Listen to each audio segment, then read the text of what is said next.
Welcome to Your Mac Life for Wednesday, January the 4th, 2017, the first Wednesday and the first show of a brand new year for Your Mac Life. Thank you guys very much for joining me, whether you're tuned into the archive or listening in via the web live in a Google Hangout or on YouTube or just the audio or in IRC or whatever you're tuned in live to be. I didn't know where I was going with that. I'm your host, Shawn King. Thank you guys very much for joining me. Hopefully you had a fantastic New Year, Christmas, Hanukkah, Kwanzaa, Festivus, a good holiday season. Hopefully everyone was safe and had a good time. First of all, I want to send condolences out to our good friend Jay Curtis, who lost his uncle over the holidays. It's an awful thing to have happen, losing family members, but in particular over the holidays is even worse. So, Jay, buddy, we're thinking of you, and hopefully you and the family are getting through this difficult time. On tonight's show, we'll talk to our good friend Jim Dalrymple of The Loop at loopinsight.com about, we'll look back to Apple's 2016 and forward to Apple's 2017.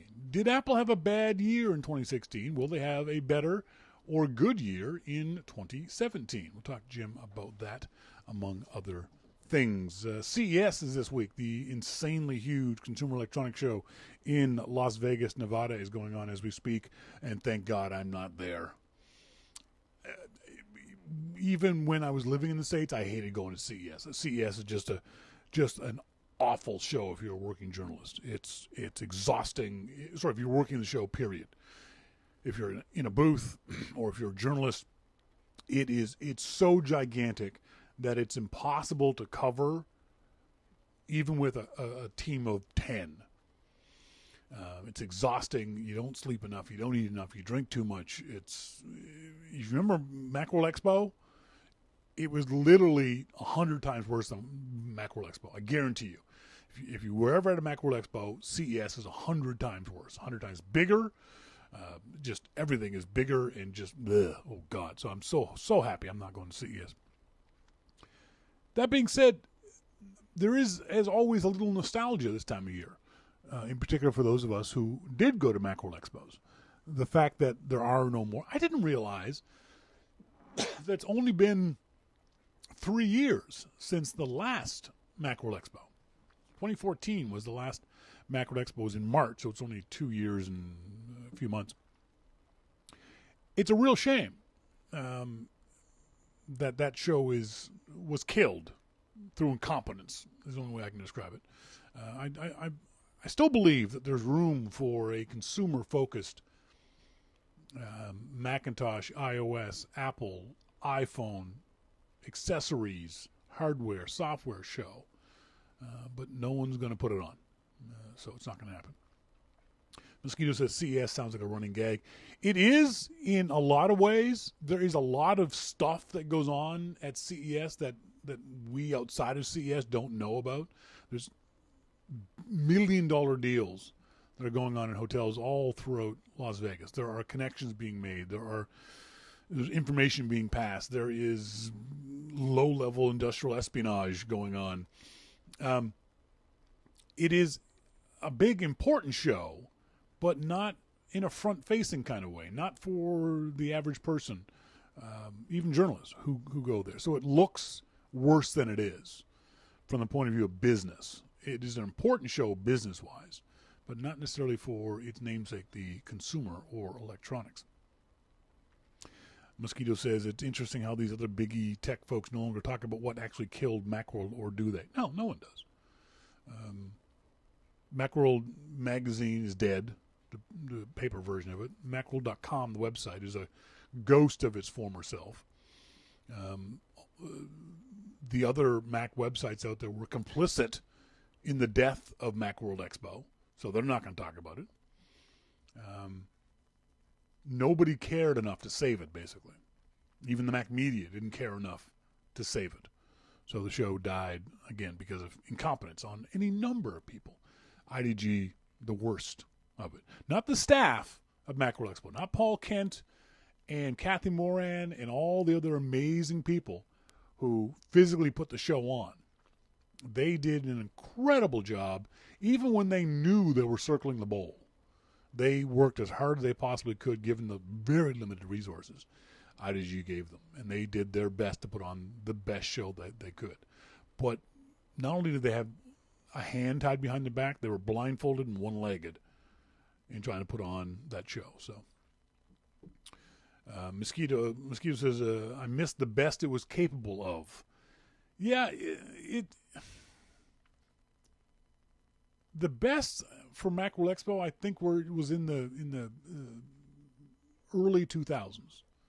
After Steve Jobs came back, after the iMac, I think I'd say it peaked in 2007, the introduction of the iPhone, which, by the way, this is the 10th anniversary. Monday, I believe, is the 10th anniversary of the introduction of the iPhone at Macworld Expo. So, the top brass didn't give a rat's ass about Macworld Expo. Training sessions, for the most part. Training sessions were pretty good at Macworld Expo. They weren't great. They could have been better. They didn't pay staff, so they were limited by the people who were willing to come to Macworld Expo. They still put on good shows. They still put on good training sessions, but they got very repetitive after a while because IDG wouldn't even give honorariums to the vast majority of speakers. And so you had the same people coming over and over and over again, doing the same speech over and over and over again. They weren't getting paid to do a different one, so why not do the second one? MacMan says, I always wanted to go to one of your sessions. Yeah. I didn't go for the sessions to give sessions. I was happy to give them because I made $1,000. I'll be honest with you. That's what they paid me for the day, was $1,000.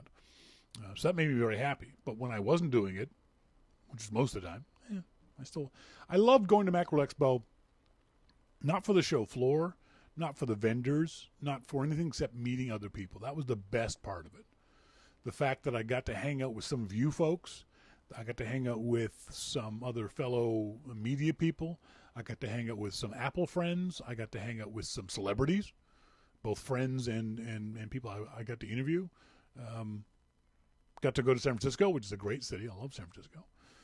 But it was the people that was the most important part of Macworld Expos to me, and the thing I missed the most, the thing I'm most nostalgic for. I'm not nostalgic about the show floor or doing a training session or anything else like that. It's the people that I got to meet, not only listeners but everybody else.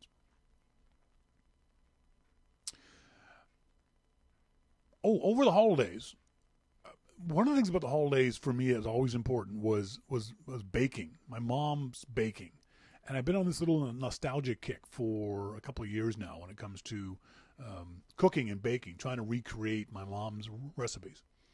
A few weeks ago, I nailed my Nana Smith's ginger molasses cookies. Oh, they were so good.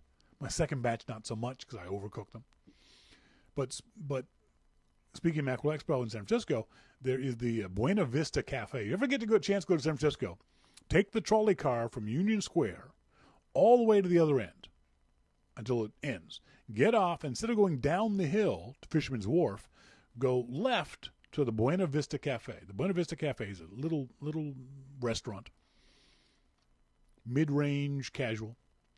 But that's the place where Irish coffees were first made in North America. And it's funny to go there and watch the guy make like hundreds of Irish coffees all at once. So one of the things I wanted to do this year was I got myself an Irish coffee recipe, and I made Irish coffee. Now, Irish coffee for some people is easy. It's coffee and Jameson's. Simple. But I was trying to get that flavor of the Buena Vista ones, and I did. Oh, my God. Oh, my God. I made Irish coffee over the holidays that was just spectacularly good, if I do say so myself. And it was surprisingly easy. I found this on website, the Kitchen, the secrets of the best Irish coffee according to my Uncle Eddie.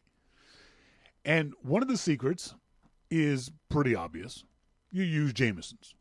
You can use Bushmills, you can use other Irish whiskeys, but Jameson's is the best. That's the one you should be using. But it turns out the other secret is whipped cream. I made my own whipped cream, and it was so good. I literally just whipped it myself. For Christmas, I got a hand mixer, which was fantastic. And whipped cream was easy. You put the whipping cream in, a little bit of sugar, whip it up till you get peaks. Then you take a ounce a little bit of Jameson's, put it into a glass. Then you put in, here's the third secret, 1 teaspoon of white sugar and 1 teaspoon of brown sugar. I didn't know they used 2 different kinds of sugar. You mix that all up, then you pour in the coffee, and then you take the whipped cream and you put a big old dollop of whipped cream over the top of it. Oh, so yummy.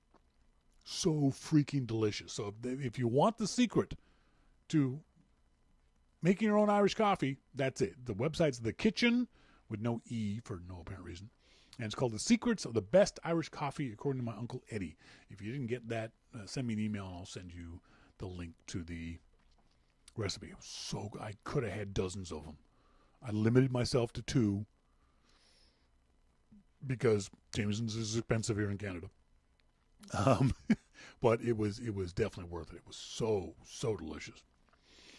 Mosquito says, Hiker, it took me years to discover bourbon. I'm sticking with it. Well, if you like bourbon, Irish whiskey is smoother than bourbon. And you shouldn't have Irish whiskey with bourbon. It's just too harsh. Barbarian. God. Oh, and the other thing I got that was interesting for Christmas was I got this fitness band. It's called a Striv. STRIIV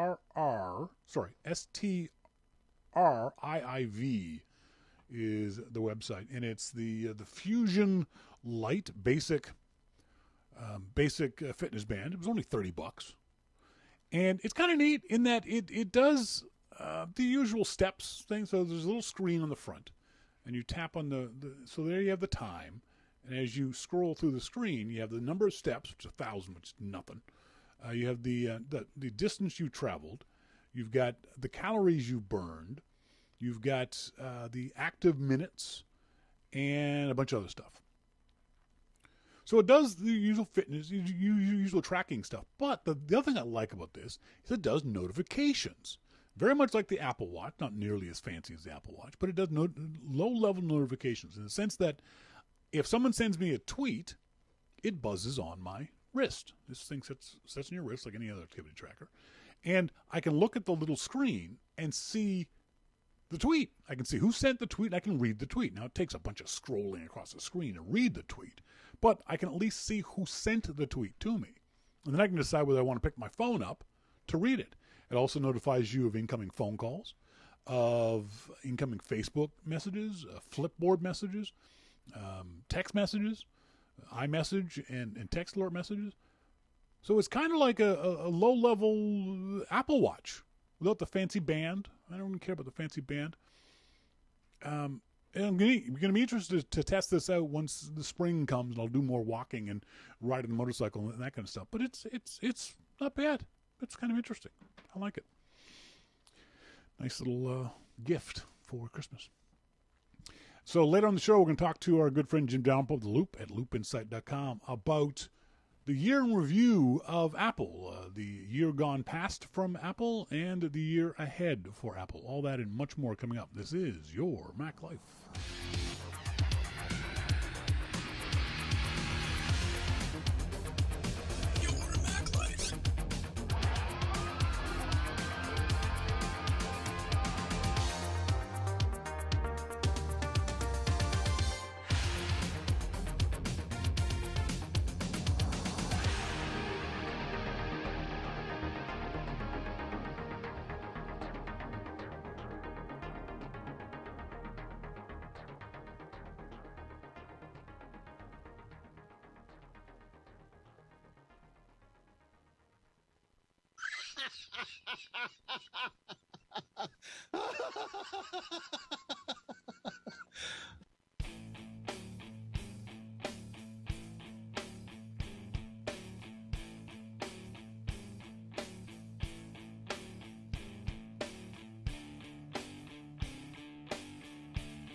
Welcome back, folks. This is Your Mac Life. I am your host, Shawn King. Joining our phone now by our good friend Jim Dalrymple of The Loop at loopinsight.com. Jim, how you doing?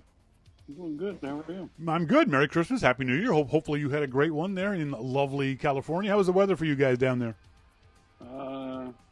It's raining. It's raining, so you didn't get snow or inclement weather, basically. Well, no. Well, I'm Canadian, so I'm used to bad weather at Christmas time. So No, nothing like that. good. You do anything interesting, special for New Year's? Just tried to stay alive. Seems good enough for me. 2016 for Apple. Would you consider 2016 a good year for Apple, a bad year, a mediocre year? Give us your thoughts overall of what you thought Apple accomplished or didn't in 2016. Well, I thought it was a good year. I mean, they released new iPhones, they had new iPads, they had new Macs. I think probably for a lot of people, the Macs would be the big question on things, but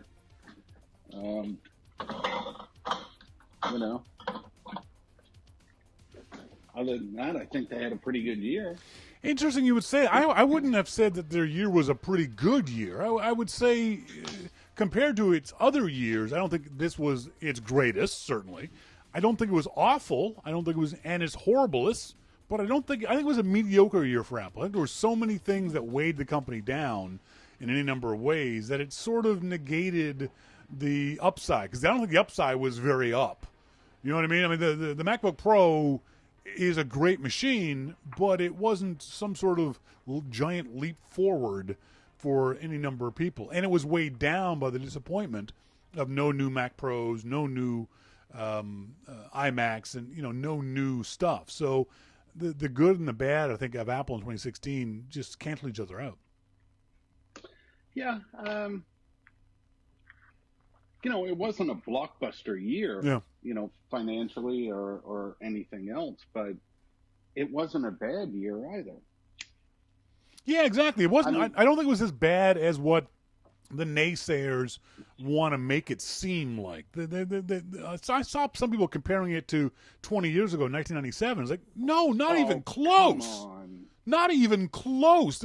It's this idea that people have that this revisionist history, that people weren't around and don't remember what it was like, or want to push their own agenda and therefore force a false narrative on the events of any number of years ago. There was a guy on Twitter that said, for those folks who are just joining us, Monday is the 10th anniversary of the introduction of the iPhone at Macworld Expo. 10 years ago, Monday, Steve Jobs stood on stage and just wowed the world. This guy, Jonathan Jolson, on Twitter says, I don't know, in 2007, the iPhone was whiz-bang cool, but it didn't enable anything power users weren't already doing with BlackBerries and Nokias. Oh, what? I know! I'm sorry, I was a BlackBerry user at that time, and I could do so much more with the iPhone. Just out of the box, I could do more with the iPhone. The simple fact that BlackBerry went out of business basically shows that it was better. That's right. But yeah, I mean, saying that power users could do the same with a BlackBerry as they could with a new iPhone is, if nothing else, even if that were true, the iPhone, because of the way it worked, elevated the phone well above anything Nokia or BlackBerry, any other company was doing. Even if they did the exact same thing, because the iPhone was the iPhone, it elevated itself above that level. Yeah, I mean, to say that anything held in your hand at that time was as powerful as the iPhone, or would change as much as what the iPhone did, is just wrong. It's just false. I heard an interesting comment today, and tell me if you agree with this, that the iPhone is misnamed. It's not an iPhone, it's an iComputer. It's a handheld computer that you happen to make phone calls with. Yeah, well, Yeah. I think that's a better description of it, don't you? I mean, we keep thinking of it as a phone, but I think for the vast majority of us, we use it more as other things than as a phone, don't we? Well, I've said for a long time now that the iPhone allows me to do more mobile than what I could ever do before. Yeah, absolutely. And it is. I mean, there's the saying, it's a computer in your pocket, but it's actually true. Yep. You can do a lot of things on the iPhone. I mean, the BlackBerry never had Excel. Yeah. you know. I mean, there are some powerful applications out there that you can run on an iPhone, and we don't do it. I get that, but you could get some real work done. Yeah. And I have written and posted stories on my iPhone out of necessity. Again, I'm not one of these ones that's going to force myself to use an iPhone as a computer. Yeah. If I want a computer, then I'll sit down at my computer. But to say that it's not powerful would be not understanding what it's done. And looking back, you can say, well, in 2007 it wasn't that powerful. Well, yeah, the Model T wasn't that powerful either back in the early 1900s, but it changed the way that we do things, and so did the iPhone. Yep, I agree. Looking back and saying something now about what happened a decade ago is just wrong. You can't do that. But we can look now. That's like looking ahead 10 years and saying, oh, well, the iPhone will be nothing in 10 years. Yeah, no shit. Yeah. Because we'll all have things embedded in us at that point. Except me. I'll still be using the iPhone like 20. Just out of sheer stubbornness. Mm-hmm. I think the biggest disappointment for me from Apple in 2016 was not only the physical object of the Mac Pro, but what for lack of a better way of describing it, the ignoring of the Mac Pro signaled to A, the Mac community, and B, the wider audience. I think, I don't know if you've read the Chuck von Rospack Apple 2016 review and then Gruber's commentary on that.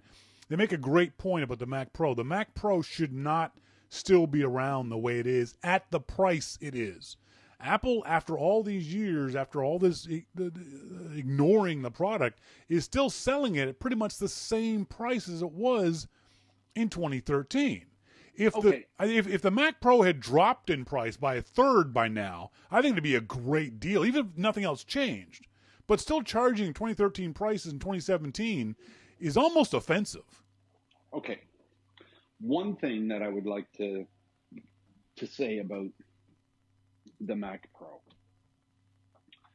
Is the Mac Pro any less powerful than what it was? And in other words, is it still a powerful computer in 2017? Compared to itself, yes. Compared to others, no. You think? Yeah, there are if you want to talk about benchmark stuff, there are benchmarks that show a machine in 2016 is faster than the original 2013 Mac Pro. A PC. Yeah. But there are no Macs that are as powerful as a 2013 Mac Pro, if that's the point you're trying to make. Well, I don't doubt that there's some work that needs to be done. The other thing that should be mentioned with that, I think, is we assume that Apple has ignored the Mac Pro. You said that they've ignored it. We assume that they've ignored it because they haven't released any. Yes. But we don't know that they've ignored it. Well, the evidence strongly suggests they have. It's been over 1,000 days since it was last updated. No, I get that. But we don't know what they're working on. Yep. So they could very well not be ignoring it. But I get what you're saying. The problem, one of the problems I have with it is, remember, this was the machine that Phil Schiller stood on stage and said, "Can't innovate my ass about." Right. Right? I mean, they made a big deal about this being an innovative machine, and then they sort of put it off to the side. In like I said, if they'd canceled it 2 years ago, I could understand it. They've moved away from that market. Great. If they'd updated it, because one of the problems is because of the design of the Mac Pro. Remember the cheese grater ones? Those had just all kinds of ability for the user to make changes to the internals of it, and so it wasn't so bad that Apple didn't update things, because you could update it yourself. You could put in a new graphics card when one came out. You could put in more hard drives. You could put in other things, better RAM. But when the Mac Pro came out as a machine that the user couldn't upgrade, then it was incumbent on Apple to upgrade on a regular basis, and Apple didn't do that. Yeah, it's hard. It's hard to make an argument. I'm pointing out that we may not know all of the details. Yeah, I agree. But it's hard. It's hard to argue the point that it's long on the tooth, because it is. Yes. You can't. Nobody can really argue that. So I wish it wasn't, but every time I think about the Apple products and what they should be releasing, because we're all experts and we know exactly what Apple should do. Yes, yeah, no, not Apple. Yep. But every time I think about that, I keep thinking, when we hear rumors about, Apple's making this product, the first thing I think of is, of course, they're testing out different products. Sure. But when there's a product that, like the Mac Pro, that's overdue for an update, we just assume that they're not working on it at all. Yep. And I think that is wrong to assume. If we assume that they have prototypes of all these new products, I think it's safe to assume that they're working on the existing products as well. Why they haven't updated, I don't know. I just don't know. And for me, to be clear, if Tim Cook came out tomorrow and said, "Hey, look, folks, we're killing the Mac Pro," I wouldn't have a problem with that. I would understand that, because I believe that Apple has moved away from that market. Same with the commentary both on Gruber and in Chuck von Rossbach's piece about the airport. Apple Airport base stations. Yes, they should step up and say, "Hey, we're killing these. Don't buy them anymore." Because while Airport used to be cutting edge, and you and I were both there in the room when Phil Schiller jumped off the side of the building with the iBook in his arms, and we were first shown what this wireless magic was all about. And for a long time, Apple's Airport base station was cutting edge. It was the best thing out there.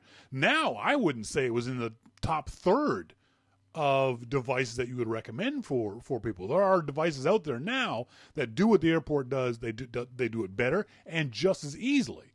So for me, if Apple's not going to remain on the leading edge with products like this, they should come out and say, "It's dead. We're going to kill it."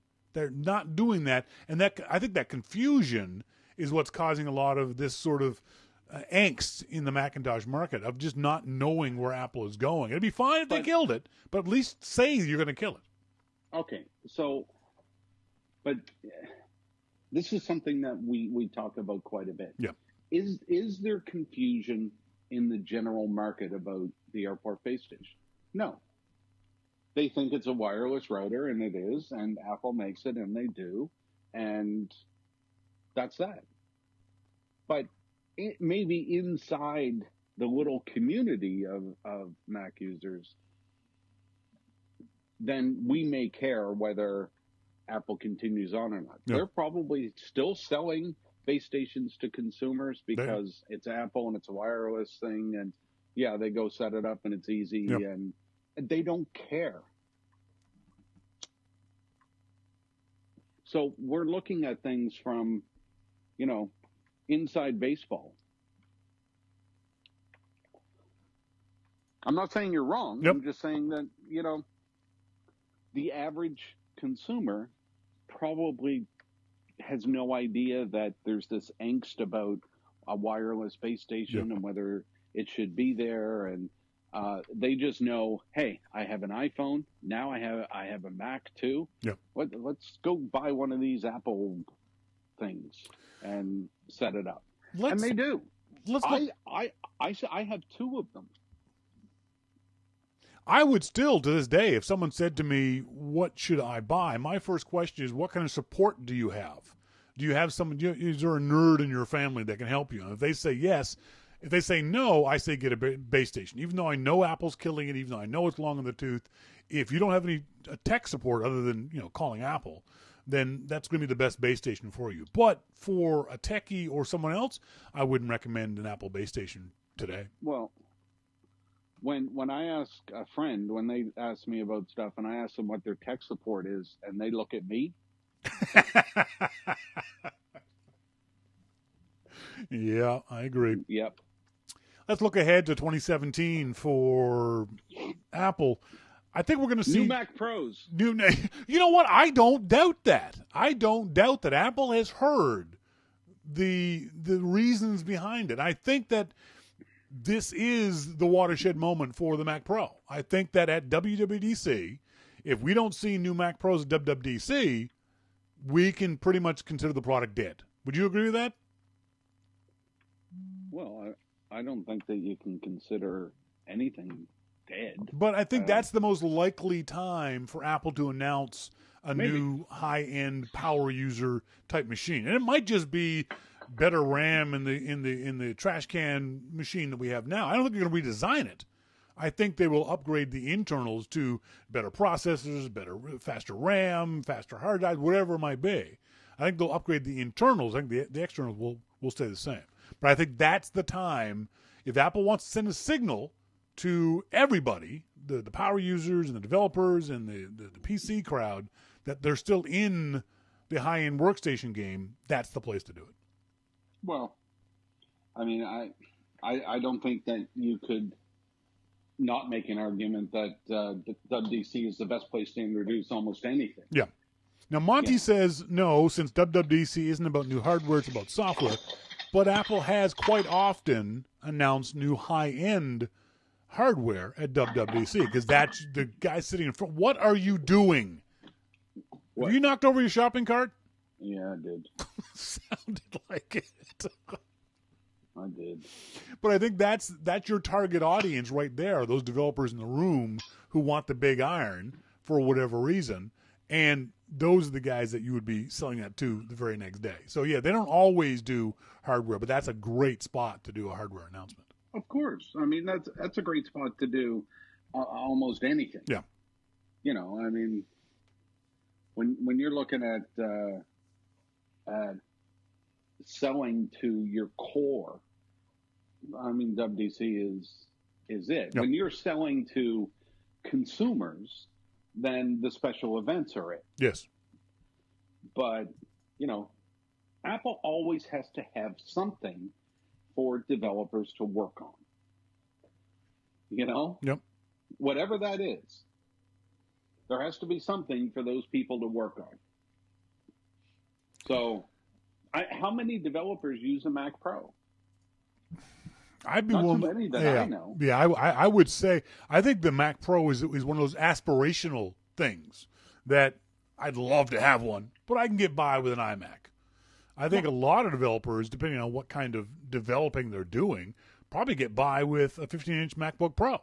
That most of the developers that I talk to are using either an iMac or a MacBook Pro. Yep, that's right. They think they want more power, but how much power do they need to code? Well, you do need a lot of power, when you're doing this stuff. No bullshit. You're just typing. No. I mean rendering and all that. But there are applications for the Mac Pro. Sure. But when you look at how powerful the laptops are, I don't know. I don't know. What is it that people need? Well, there's still a subset of users that need the ultimate power. I mean, our friend Maurice Chevalier works at the University of Calgary, and he's a science guy. He's a geology nerd, and they need like almost supercomputers to do the modeling that he does on stuff. I live with him. I don't even understand what the hell he was talking about half the time. But he needs the biggest, bestest Mac Pros that he can lay his hands on. Same with video editors. Same with folks who are doing that kind of work. We saw the story about the guy who was unfortunately forced into buying a new Mac Pro because his old Mac Pro, his 2008 one, no longer ran the latest version of the operating system. So he had to buy a new one because the things he does requires that kind of power. But it's a very, very tiny subset of even power users. I don't think the vast majority of folks who consider themselves even power users can use or would use the power of a full-blown Mac Pro. Well, that's exactly right. And when you think about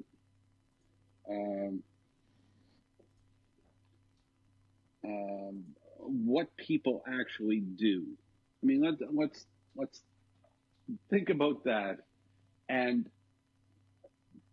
I have one of the new MacBook Pros. Yep. I absolutely love this machine. And I probably use 2% of the power that it has. That's right. You know? if that. Yeah. If that. So when people talk about not having enough power, to be honest, I think about what I do with music. I think about what Dave might do with coding. I think about what you do with photography. Yeah. And I will ask those questions of people like you to say, is the MacBook Pro powerful enough for you to do what you need to do?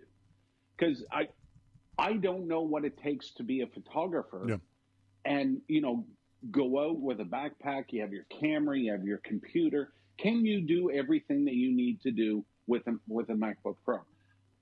Off the top of my head, I'm thinking yes, because I see what I'm able to do with it in music. And I'll say again, I wrote in the review, 48 tracks, editing live in Logic. Yep.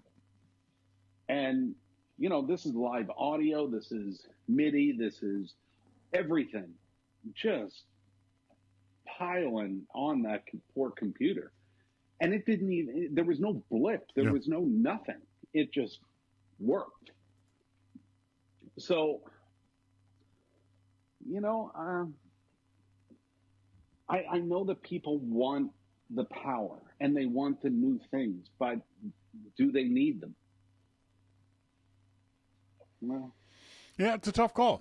It's a tough call to decide. I think from a photography point of view, it's obviously for me, it's more screen real estate because any Macintosh that Apple makes, no matter whether it's the iMac or a MacBook Pro or a Mac Pro, has the processing power to do the things that most photographers would need to do. Even most Photoshop users, it has enough power. It's screen real estate that's important for the visual arts.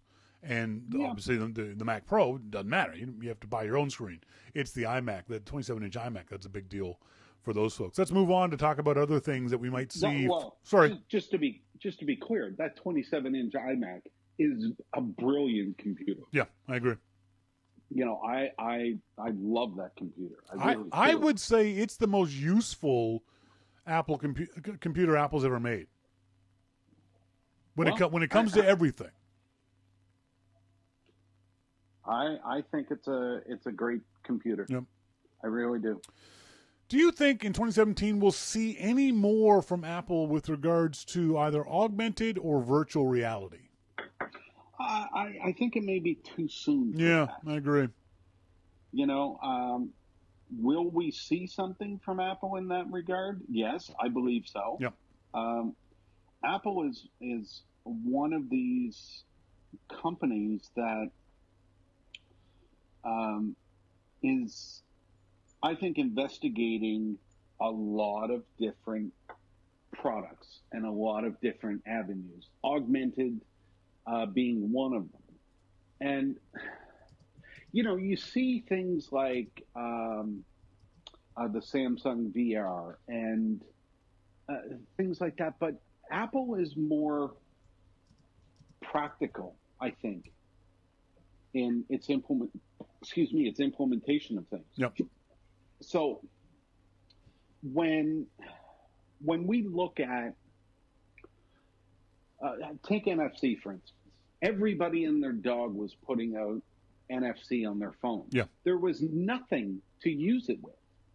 Nothing at all. You couldn't use NFC. But everybody, it was what I called at the time, it's still a checklist item. Yeah. You had to have NFC. Yeah. What could you use it for? Well, you can't. Nothing. Because nobody supports Yep. it. And the phones that originally came out with NFC are no longer even around. That's right. Yeah. They don't even work anymore, with the operating systems and stuff. So Apple took a more practical view of NFC, and they looked at Apple Pay and they looked at all of the different things, and Apple released their solution when they thought it could hit the mass market. Yes. And as it turns out, it did. It hit the mass market. So, and I love using Apple Pay. I love it. Yep.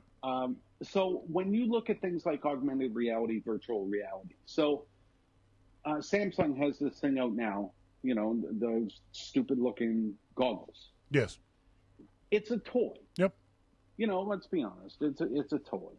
And they put out some great commercials over the holidays. I thought those commercials were pretty good. Me too. Yep. People were they had their breath taken away. It was so good. Yep. Those were good.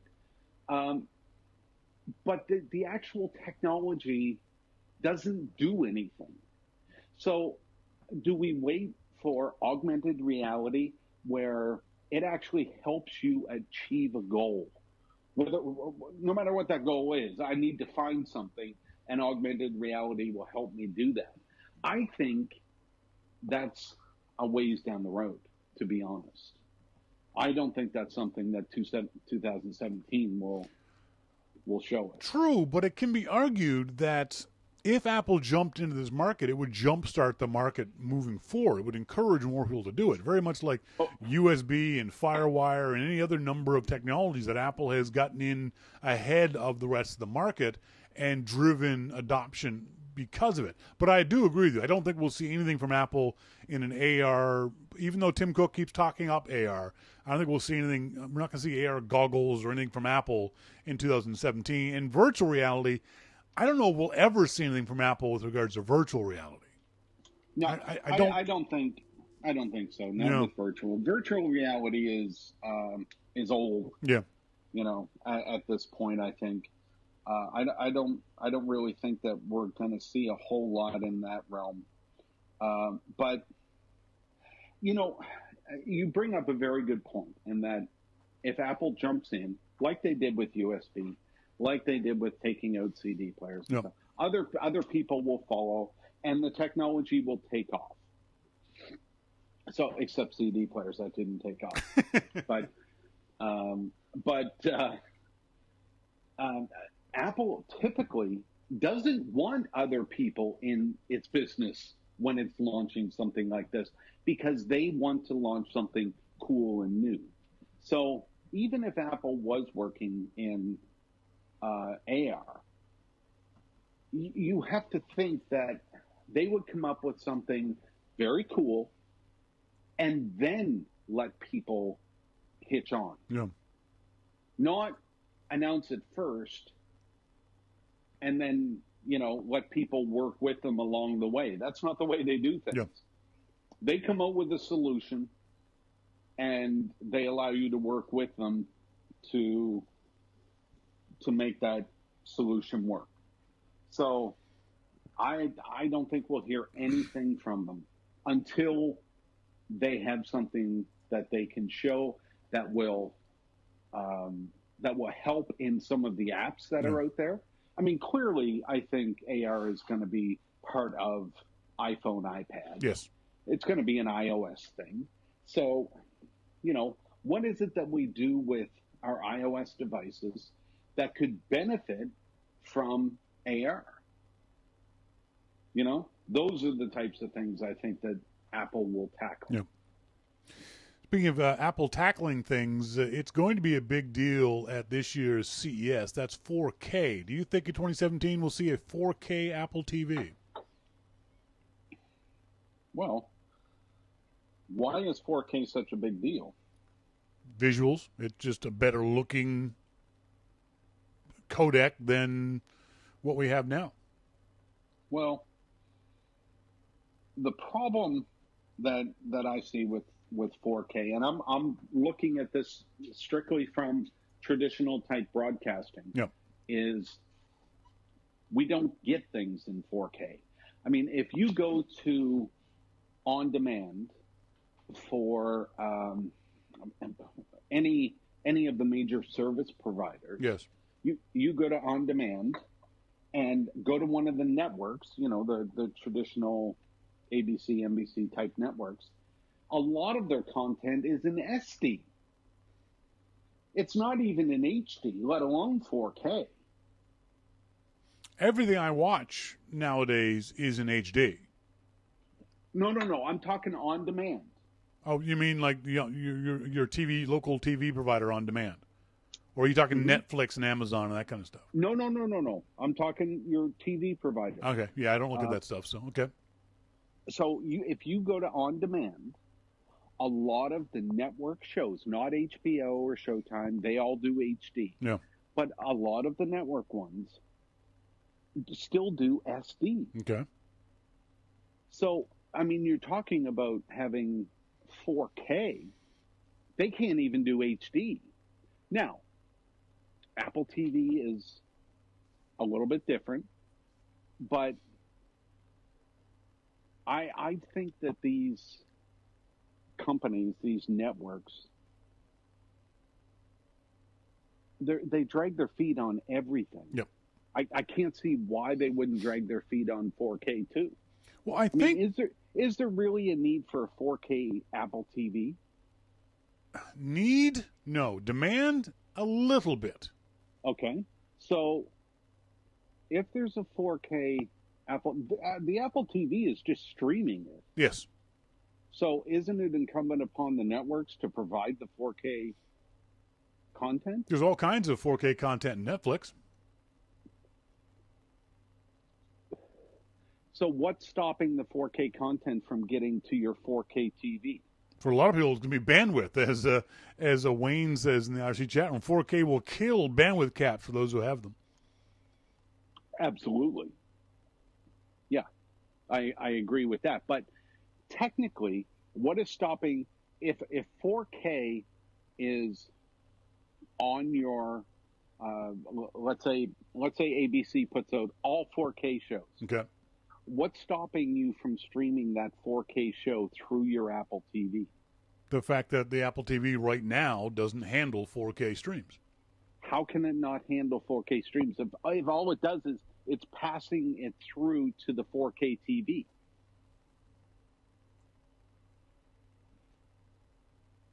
Oh, no, I don't know the technology behind this. I just know the Apple TV doesn't do 4K. Okay, well, I'm maybe Wayne knows or somebody in the chat room because I'm confused about if on a server there's a 4K stream of a TV show or a movie that you want to watch. Forget all bandwidth concerns. Got it. MacMan says the Apple TV has to decode the stream. Right now, the Apple TV can't decode a 4K stream. I didn't realize it had to decode it. Neither did I. I thought it was passing it through. So it's not just passing it through. It's actually decoding the stream. Okay, well, thanks, MacMan. Yep. Appreciate it, brother. Thanks, guys. Well, you know what? And that kind of makes sense because if it was unencoded, we could just grab the stream and upload it to every service that we ever wanted to. It would just be a file that we could then grab and trade amongst our friends. Yeah, but I still don't get why it just can't pass it through. But okay, it has to decode the 4K stream. So, again, is this something that's really needed? I didn't know that there was 4K content available on Netflix. I have Netflix. Yeah. So I didn't even know that was in there. I'm going to have to go look now. I think it's going to be a lot of education, but I think it's a selling point for Apple going forward, too. I mean, the iPhone does 4K recording, so I think you're going to see this is a way for Apple to sell. I don't think it's going to happen before next Christmas, before next Black Friday. I think that's going to be a September launch thing. That Apple's going to here's a new Apple TV for you guys. I don't think it's. I think it's like you said earlier, a checkbox item. This is one of those things that Apple's going to say, yeah, okay, fine, here you can have this. It's not a hugely important or hugely in demand, but it's, as the Mosquito talked about something else earlier, it's future proofing. At some point, our content's going to be in 4K. It's like for the most part, our content now is in HD. At some point, it's going to be in 4K, and so Apple can get ahead of that by releasing a 4K Apple TV. Well, yeah, at some point, you know, I would like to see that. I would, but you know, I would also like to see Apple do something about all this crap that's going on with broadcast TV, like DirecTV Now and PlayStation View, which I haven't used. I don't know if anybody out there has, but I heard that's pretty good. PlayStation View. But as Job said, it's a giant hairball. There's so many people with so many fingers and so many pies that it may not be possible for Apple, the way Apple works, to be able to herd all these cats and be able to pull together the service that we wish Apple could make. Basically helping us cut the cord away from all these other broadcast media. I don't know Apple can accomplish that because the way Apple works doesn't allow them to basically kiss the ass of the content providers enough for the content providers to give Apple what they want. Well, and isn't it PlayStation View? Or no, it's DirecTV Now. Doesn't have CBS. Yeah, they couldn't get CBS on board, and that happens on a regular basis. We hear that story all the time that Charter Cable won't let NBC show up, and then DirecTV can't be shown on blah blah blah blah blah. It's just nuts. The whole industry is so concerned with keeping on because they can feel they're like dinosaurs. They can feel themselves becoming extinct, not in 5 years or 10 years, but they can see it happening eventually. So they're holding on to their piece of the pie and not wanting to play nice with the other kids. It's going to continue to get worse too. Well, wasn't DirecTV View or DirecTV Now and PlayStation View a good services to offer if people are looking for cord cutting and they see themselves going away in 20 years? Yep. PlayStation View is kind of expensive if you want all the channels, though. It's $70 a month. Yeah, but, that's right. Let's move on. For those that have $70, okay, let's move on. Let's move on. This is the 10th anniversary of the release of the iPhone 7, 2007, in San Francisco at Macworld Expo, which we were talking about earlier, that we just all kind of missed a little bit. Do you think there will be a 10th anniversary iPhone launched this September, October?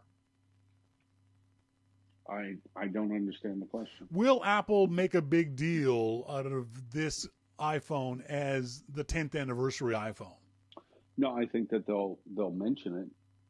Yeah, I don't think they'll call it that, though. I guess that's what I'm saying. No.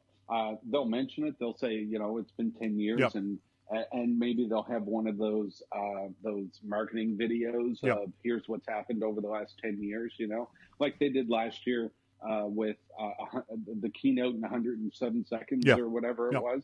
That was kind of cool. I think that they'll do something like that, but Apple has never been one to dwell on history. Yep. They've been moving forward. I would agree. I don't think we'll see. I think the iPhone 8, if that's what's going to be called, will not be called by Apple the 10th anniversary iPhone. That being said, will it be an extra special iPhone? Do you think Apple will go to above and beyond lengths in order to make this particular version of the iPhone? Knocked over your shopping cart again, didn't you? You gotta be careful. You got a flashlight or something so you make sure you're under the bridge there and you don't trip over your shit? Well, I do have a flashlight, but Bob stole the battery, so little bastard. It's funny. People are mentioning Bob now on Twitter. That just cracked me up when someone said it today. It's like, yeah, I saw that. I got third-party imaginary friends of Jim and now joining us on Twitter. Great! Oh, yeah.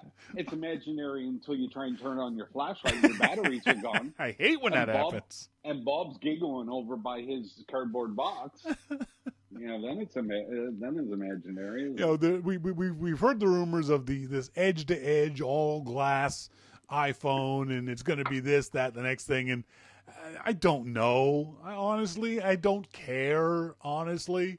But do you think Apple will go to those lengths to jazz things up? It is proven that the iPhone 7 and all, to be fair, all smartphones are tailing off. It's almost like everyone, at least in North America, certainly in the developed world, who wants an iPhone has an iPhone, who wants a cell phone has a cell phone. So for the most part, Apple's just selling to those folks who already have one of these devices.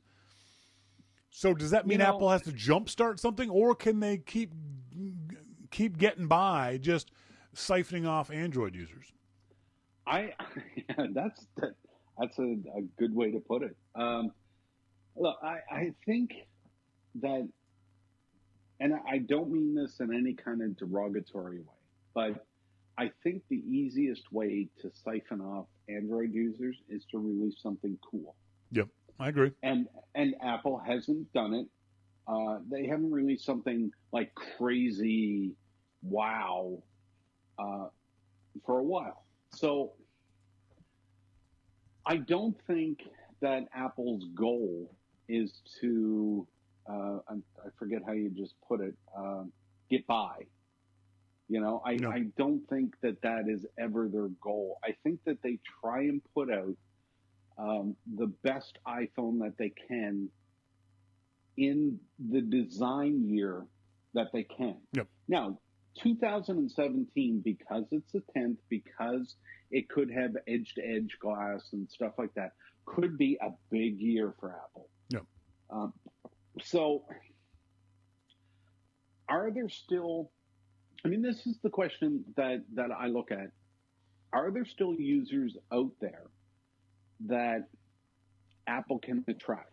So we know that there's a big group of Android users, obviously. But the majority of those are Samsung. Wouldn't you agree? Yes. The majority are definitely... The majority of Android users are definitely Samsung, yeah. So I haven't heard... But how is the Google Pixel doing? Google, I think it's another one of those Amazon things. They're doing great. How many sold? We're not telling you. So, it's been well received from a review point of view, but that doesn't mean anything. So was the Galaxy Note 7. So I don't know. I don't think anyone's announced sales figures except for Google saying, yeah, we're very happy with the number of sales. Yeah. Well, we have no idea what that means. No, we don't. So, I don't really think that, despite those weird Moto commercials that they're doing. They're so strange, aren't they? Oh, my God. I feel dirty after one of those commercials comes on because I just, I don't know if my mind wanders during the 15 seconds that it's on, but after it's over, I just feel like, oh, God. Yeah, no kidding. So I don't think anybody's really selling anything except for Samsung. So, there are Samsung loyalists out there. Sure, yep. And there are Apple loyalists. Yep. So Apple can pull some of those. My father just got his first iPhone. Really? Yeah. Interesting. My mother's had an iPhone for a long time. Well, your mother's smarter, so. She is. Yeah. He didn't have anything, though. Oh, really? No, he didn't have anything. Not even a flip phone. He had nothing. He didn't want anything. I don't need one of those phones. Yeah. And then he got it, and he blows up my phone texting all the time. So, I love hearing from Dad. It's great because, that he's sitting down and he means whatever he's saying in that phone. Yeah. He means it. You know, unlike you and I, we could text back and forth all day long. No, he may text one thing, but you take that as gospel. That's right. It's really freaking important. Yeah. So, you know, I'd walk out of a meeting with Schiller if Dad texted me. Yeah, that's right. You know, sorry, Phil. Yep. And this one's important. It's from Dad. So yeah, I think that there are still some of those people, but there's not the amount of people that there was. You know, you have like 6-7-year-olds with iPhones. Sure, yeah.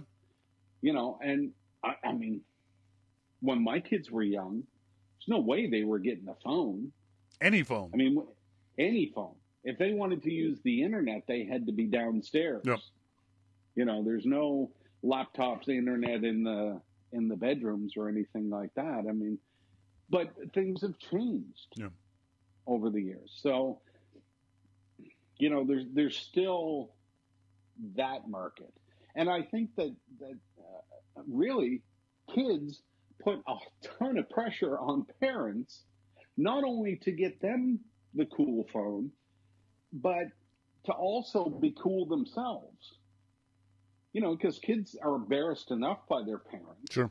They don't want to be doubly embarrassed by their parents having like a Samsung or worse, a Moto phone. I mean, the kids would never get out of the car, you know, with their parents if they had a Moto phone. If I had a Moto phone, every time I get out and met the kids' friends, I would say, "Hello, Moto." Yeah. Oh, yeah. Absolutely. Yeah. No kidding. Just to mess with them, you know. I read this article or read this tweet from Neil Seibart above Avalon today, and tell me what your final thoughts on it are. Today's Apple is focused on making tech more personal for hundreds of millions of people. Time to stop wishing it was still Apple Computer. I don't know why we would wish it was Apple Computer. There is a certain, especially this time of year, as we said earlier about Macworld Expo, there is a certain vocal minority of Mac users who don't like the success of Apple. They may not say it up front, but they pine for the old days. The clearest indication you have... When they were going bankrupt? The clearest indication you have that you're talking to one of these people is whenever they say something along the lines of, I've been buying Apple products for 25 years, I deserve... Done. Right there. Stop. Yeah. Stop. You deserve a machine that doesn't blow up on you. You deserve a machine that gives you value for the money you paid for it. Apple doesn't owe you anything beyond that. But there are a lot of people who believe the opposite, that Apple, because they've been using it Macs for 25 years, they deserve a new Mac Pro. They deserve a MacBook Pro that's got 32 gigabytes of RAM. They deserve better airport, et cetera, et cetera, et cetera. Well,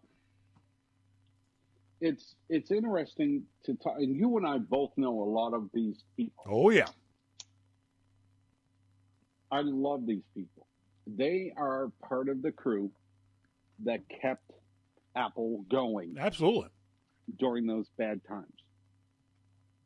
And it's interesting when you look at the new crew of Mac users, and with Mac users, I put in iPad, iPhone, Apple users, the new crew of Apple users.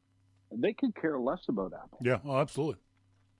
And I think that is what differentiates those older Mac users to the newer Apple users. Yeah. If Apple's next iPhone is a flop, if Apple releases something that's like the Homer Simpson car of smartphones, these people will just go buy something else. Yep. They have no problem at all with doing that. Whereas these other people feel some loyalty towards Apple, and they want their products to succeed. I think I'm somewhere in between. I use Apple products because they work. Yeah. That's what bothers me so much about Apple Music. That is not an Apple product. Yeah. So let me just give you an example here. I talk about Apple Music and how much it frustrates me. So I started a brand new account, brand new, no music in there at all. Yep. I pay for it.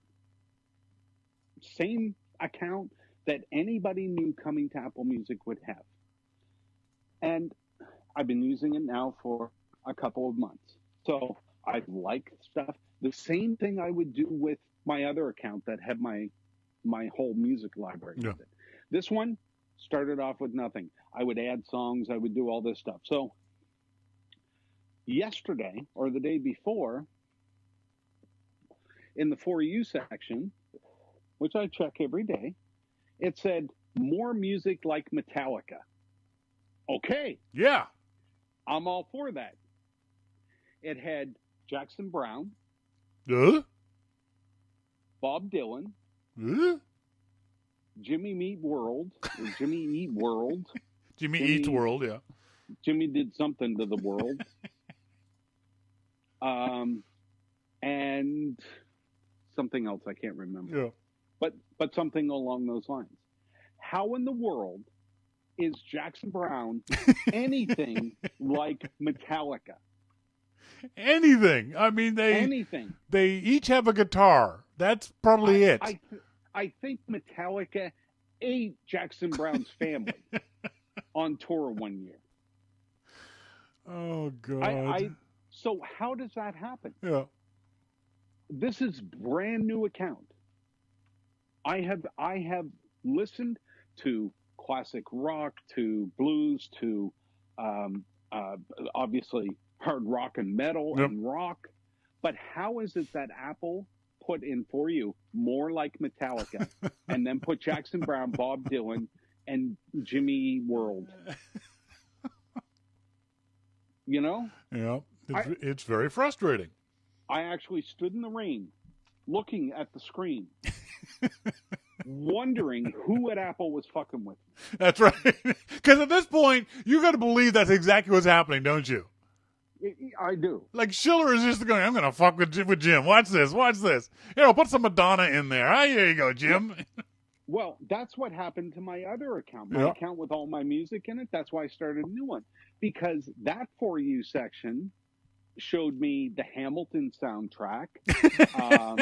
It showed me Big Jazzy JG or something. And it showed me The Weeknd. Oh, dear. And it was showing me all this stuff. And I thought, no. I want something that's actually more like Metallica, but not Jackson Brown Metallica. Yeah, really. So, yeah. Arcsign wants me to ask Jim if he thinks having voice interfaces for individuals via the watch or the phone is superior to having a whole room voice interface like Google's or Amazon's. Arcsign says, I don't think Apple needs a whole room device. That's very interesting. See, so if you look at these room interfaces, yes, it's a very interesting concept in that you can ask it to do different things. Yes, but I guess it depends on the depth of what you can ask it and what it can do. See, I'm more, when I think about voice interfaces and the things that it can do, I want it to know me personally. Yes. And the voice interfaces that are out there right now don't know you personally. They know questions that you ask. Yeah. So if I ask, let's just take it to the phone. And I do this now. I do this just to mess with myself. I will go into Siri and ask it a question that I actually want to ask. Yes. And then I will ask the Google app the same question. Yes. And see what kind of responses I get. Yep. Does Siri say, oh, I found this on the web for you, when Google actually reads out the answer? Yep. So, which happens quite a bit. Oh, it does. I've done the same thing. So, here's an interesting little tidbit. I was waiting for a friend the other day, and he was on his way, and I looked, and I had an update for Hound. You know, that voice assistant. Yeah. It was on my phone, and I had an update, so I updated it, and I turned it on, and I asked it the same question that I asked Siri and Google, and Hound just came up and said, "We have no data for that." Yeah. It was something like, "Where is this football game being played?" or something like that. It was I thought a pretty simple question. Nobody really answered it well, but Hound just said, "No, we don't have any data," and it was still running. Yeah. So I had lunch, I left, and I put I had Pandora, the Pandora classic metal station, playing in the car when I got there. But when I left, Hound took over the entire Bluetooth connection and would not let music play. I closed the app. It restarted itself. Nice. And took over the connection. No music would play, nothing. It just completely took over my phone. Oh, God. So I had to stop and actually delete the app before it would release Wow. the connection so that I could listen to music. I mean, that's almost worse than Apple Music. Yeah, no kidding. Almost, except it didn't play Jackson Brown, so it's not as bad. Does that in some way, shape, or form, in your mind, answer Arksign's question? Because I don't think it does. Okay. I don't know that Apple really needs a voice assistant like Google or what's the Amazon Echo. I don't know that they need that. What I would like to see Apple work on more is a whole home type of deal where it recognized you. You know? Yep. That's what I want. Apple has a voice assistant. It's on your phone. But the difference is that the Google and Amazon solutions are for the home. Apple's solution is for you. You said it earlier about the personalization. Only, in theory, only I can use my Siri on my phone. Anybody in my home can use Google or Amazon. And that's both good and bad. You can't get the personalization out of the Amazon Echo because the Echo doesn't know. More. Oh, no, I'm not disagreeing with you. And I think that it's kind of disappointing that Apple hasn't done more. I mean, they've got HomeKit. In theory, that's the foundation. That's the building blocks for all this stuff. Apple should have already been selling its own HomeKit-enabled light bulbs that work with Siri and the iPhone. Well, I don't know about that. Well, no, just start off small and work big. Yeah. And then speakers, and then whatever, and there's your building blocks. Apple hasn't done anything with HomeKit. We're seeing a little bit of it at CES, but from what I've been reading about at CES, Alexa and Amazon is taking over at CES and any kind of voice activated stuff, and Apple's really losing out in at least mind share, if not market share, when it comes to these kinds of home devices. And I believe firmly that if Amazon gets it's enough of its foot in the door, it will completely shut Apple out of this, because Amazon is making a concerted effort to make sure, like Microsoft back in the 80s, that DOS ran on all the computers. Amazon is doing the same thing. Going to try to get Alexa running on all these different. Absolutely, it's brilliant of them, because what it means is that if my lights can hear me, and I can say to my lights, "Hey, lights, buy peanut butter," Amazon gets a cut of that. That's what Amazon wants. Amazon doesn't care about the lights, doesn't care about the speakers, doesn't care about that stuff. What they care about is you buying Apple stuff. Apple does. Yes, Apple exactly. does care about all that stuff. That's right.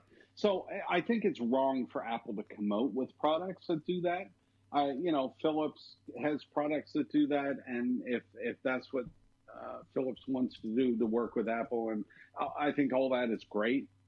But so far, there's nothing that has come out where I say, "Oh my God, I have to have that." You know? I've got one home kit type thing. It's from Elgato. It's 2 light bulbs in 2 lamps on either side of my living room. And it's kind of cool to be able to open that as the sun goes down, open that app up and push a button and my lights come on. And my lights come on in different shades. I can have blue lights or purple lights or just white light, whatever. It's kind of neat. But I should be able to hold down my phone and say, Siri, turn my lights on. Right. Siri, make my lights green. Make them blue. Make them run Christmas lights. Right. Can't do any of that stuff. And I've had this light for 2 freaking years. My first thought when you said that was, wow, it must be nice to have a living room.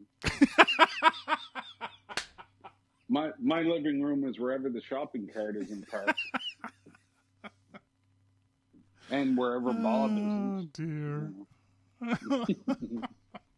But, I mean, this is what I'm saying, is Amazon is pushing this stuff, and Apple is holding back on it for whatever reason, if for no other way than perception from the consumer point of view. And I think it's going to catch Apple out in the long run with Amazon working so hard. Like I said, I've seen dozens of stories out of CES about how people are putting Alexa in any number of stupid devices. I saw there's a fridge you'll be able to buy. It's got Alexa built into the fridge. Really? And unless you can say, fridge open, bring me a beer, that's utterly useless. But at least companies are working with Amazon and working with Alexa to get this kind of stuff, because that's what Amazon wants. They want to be in every room of your house so you can say, Amazon, buy me toilet paper. But Apple doesn't care about that stuff, and therefore Apple isn't moving as fast as Amazon is. I want Amazon to bring me a beer. I saw this, the other big thing at CES is going to be the connected car. I posted a story today on The Loop about how that's a good and a bad thing. I just saw this story about the Chrysler Portal concept car at CES has personal zoned audio, which means the driver can listen to different music than what the passengers are listening to. Huh. How the hell could that possibly work? I don't know. That's weird. That's just bizarre. That's not going to work. It's not like you're wearing headphones. It's literally the speakers are, the sound's pointed at you in a different way. It's hard enough to get dual climate control to really kidding. You know? No kidding. Because I'll turn my vents over to you just to mess with you. So it's just a really weird idea that that someone could do that they could have the audio, completely different. And lastly, there's a rumor. I'm not sure if this is true yet or not. I can't find out.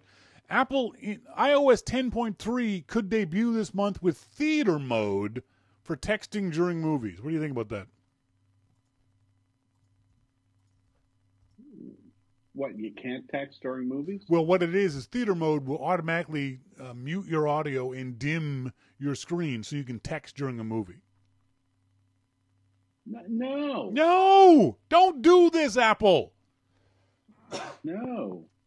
I think it's just a bad idea. You don't ever need to be texting during a frickin' movie. No. And if you text during a movie and I'm in the theater with you, I'm going to smack you in the head. Just stop it. Yeah. Just don't do it. Don't do it. Folks, I've been talking to Jim Dalrymple of The Loop at loopinsight.com. He's here each and every week because no one else wants him. Thanks very much, Jim. Thanks for joining me, buddy.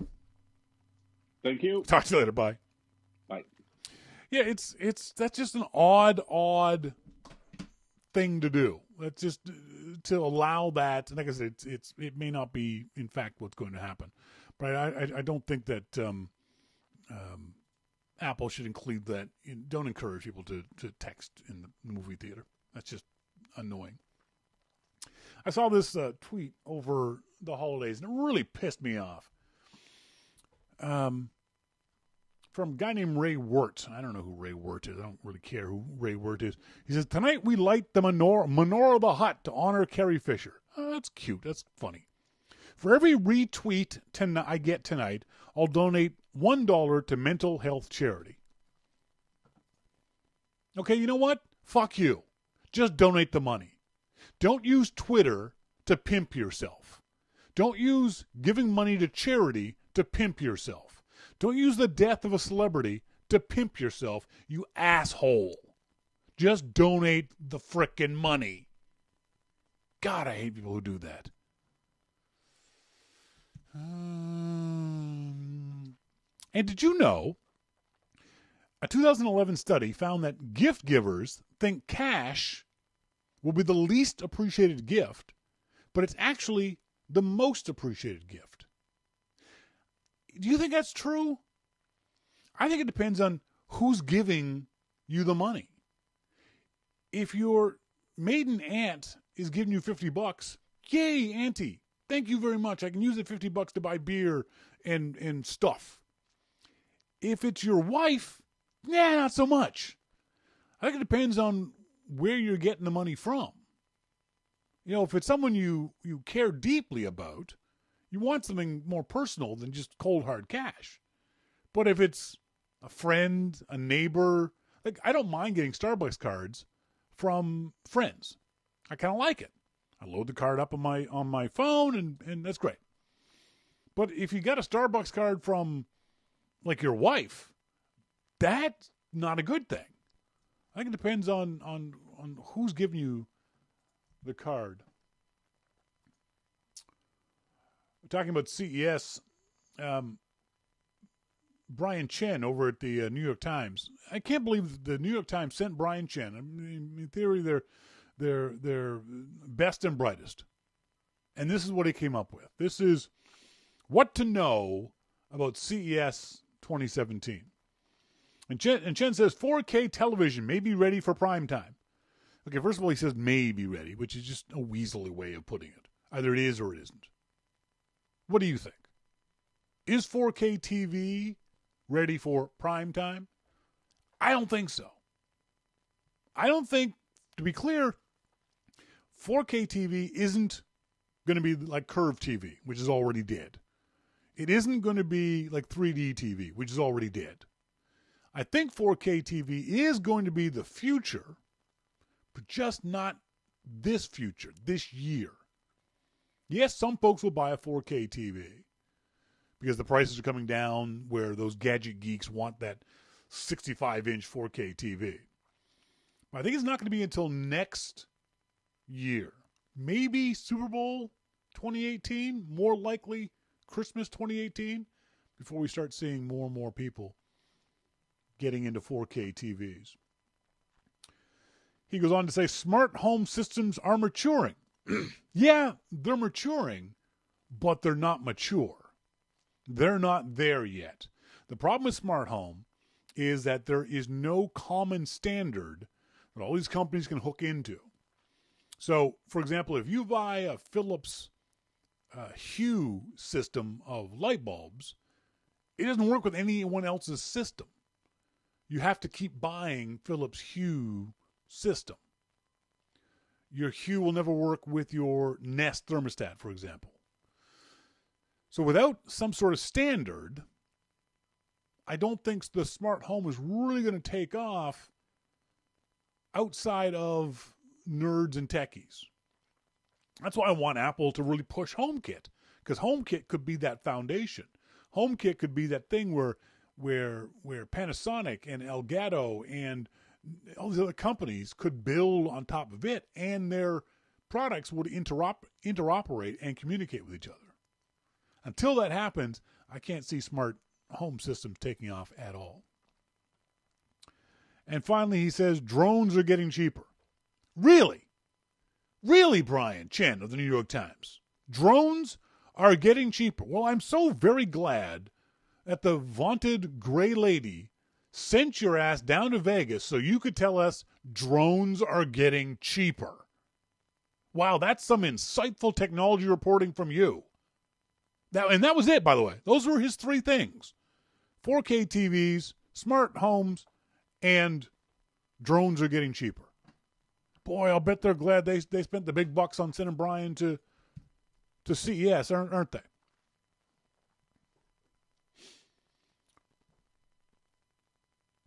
I found the three stupidest products at the 2017 CES. And not even there. I wouldn't go. Literally, if somebody said to me, we're going to pay for your hotel, we're going to pay for your airfare, we're going to pay for your food, We're going to pay for your booze. Go to CES. I would say no. You want me to go to CES? You have to do all that and give me $1,000. That's the only way I'm going to CES. I'm not going just for expenses. So these are the things I found in this seat that I'm sitting in now. These are the 3 stupidest things at this year's CES. The second runner-up is from Fisher-Price.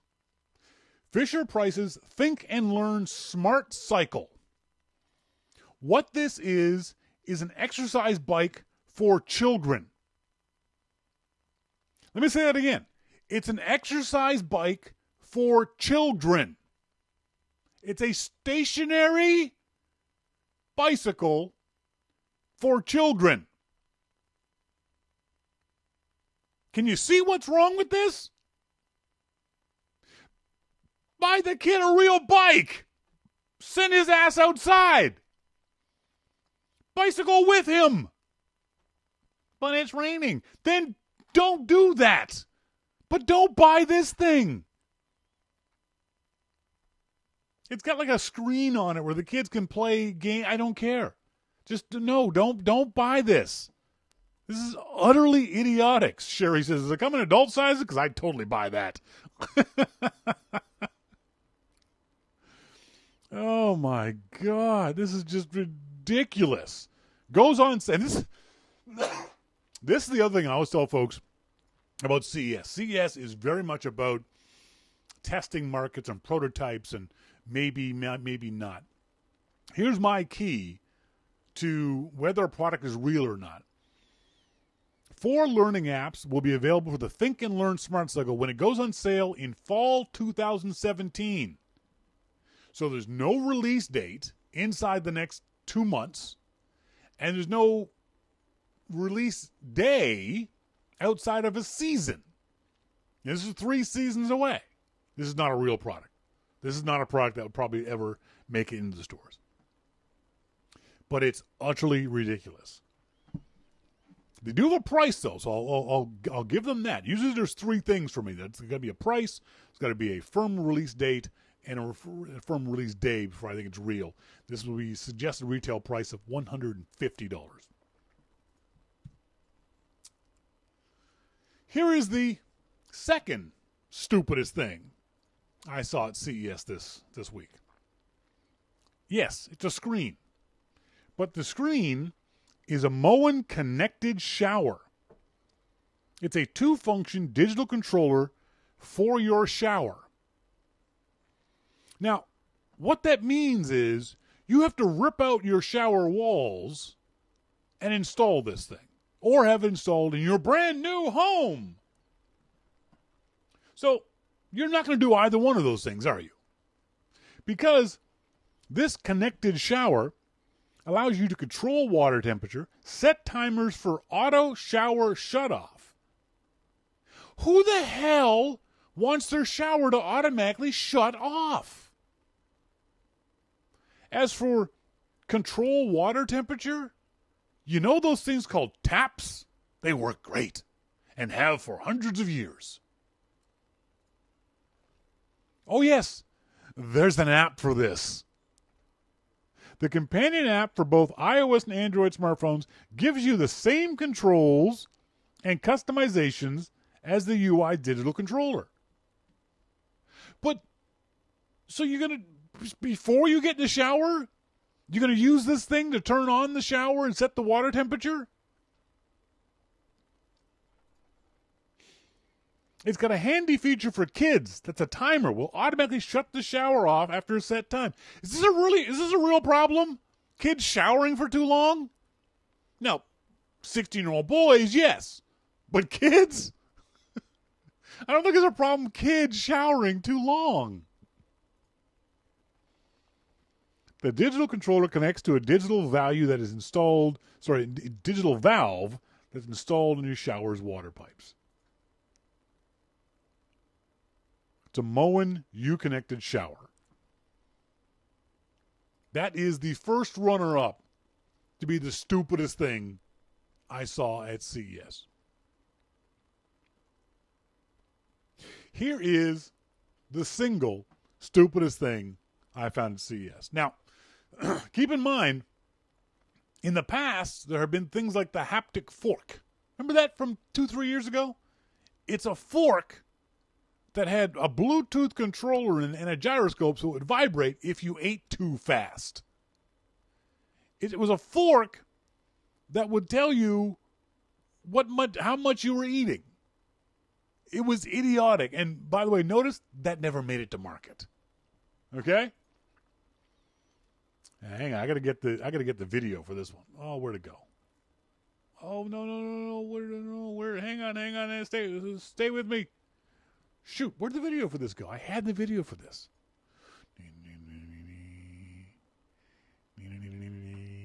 Downloads. Oh crap! No. I'm not doing this unless I get the shower. Unless I get the video for you guys. Because you gotta watch the video. Hang on, just stay with me.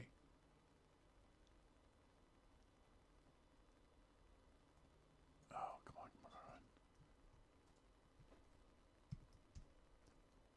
on. Ah.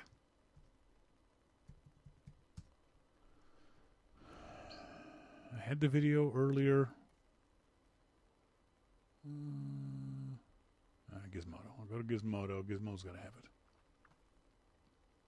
Come on, Gizmodo. Come on, Gizmodo.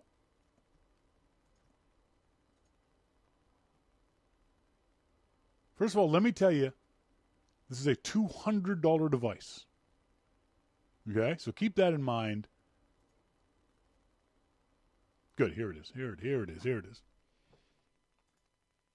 This is, ladies and gentlemen, drum roll, please,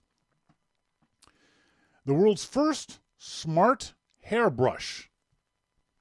Yes, that's right. It's a smart hairbrush.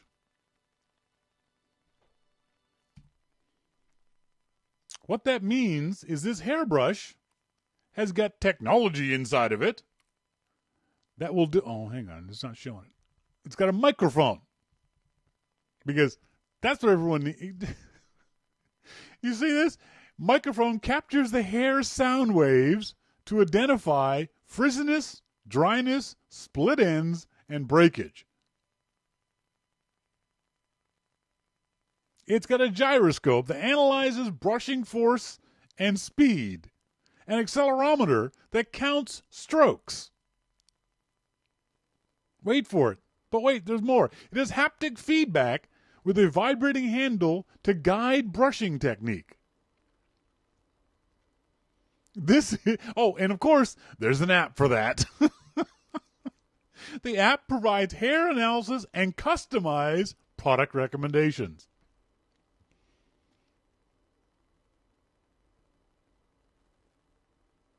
Of course, the recommendations come from the manufacturer of the brush. Available mid-2017. This is the single stupidest thing I saw coming out of CES. This is absolutely batshit crazy that L'Oreal working with Withings to develop a smart hairbrush designed to keep your scalp at its best. The Kerastase, hair coach was apparently inspired by people's apparent propensity, nice writing in Gadget, to brush their hair too forcefully. Withing used its engineering know-how, includes a microphone, a gyroscope, an accelerometer. Should you pull too hard, the handle will vibrate in order to warn you to go easy on your scalp. And a conductivity sensor helps determine if your hair is wet or dry. You know what else does that? Your hand. But wait, there's more. All of this data is pushed to a smartphone app that crunches it alongside local weather information to give you tips on how best to care for your hair. Expected to retail for around $200, will begin shipping partway through the year, according to the two companies. That is the single stupidest thing I saw coming out of CES this year. It's only the first day, but I got to bet that's the winner. A hairbrush that's got a microphone in it. That's got an accelerometer in it. That's got a gyroscope in it. That's got a conductivity sensor. That's idiotic. Do not buy this. Anybody, do not buy this. Sherry says, I have hair almost to my waist. Even I see this as bullshit. Monty, that might be a new low even for CES. Sherry says, I'll take the haptic fork. Wayne, you won't feel it in your scalp if you pull too hard? Yeah, that is the single dumbest thing I saw at CES this year. If you see anything over the next week, let me know. Please send me an email to Shawn@yourmaclifeshow.com. Always love hearing from you guys. And if you see something I didn't see at CES, let me know, good or bad. If you see cool stuff at CES, let me know. I'd love to find cool stuff because I've read Engadget and The Verge and CNET and all the usual tech sites. I've yet to see something cool coming out of CES. Something that makes you go, that's interesting. That's available. Yes, there's all kinds of technology prototypes and possibilities.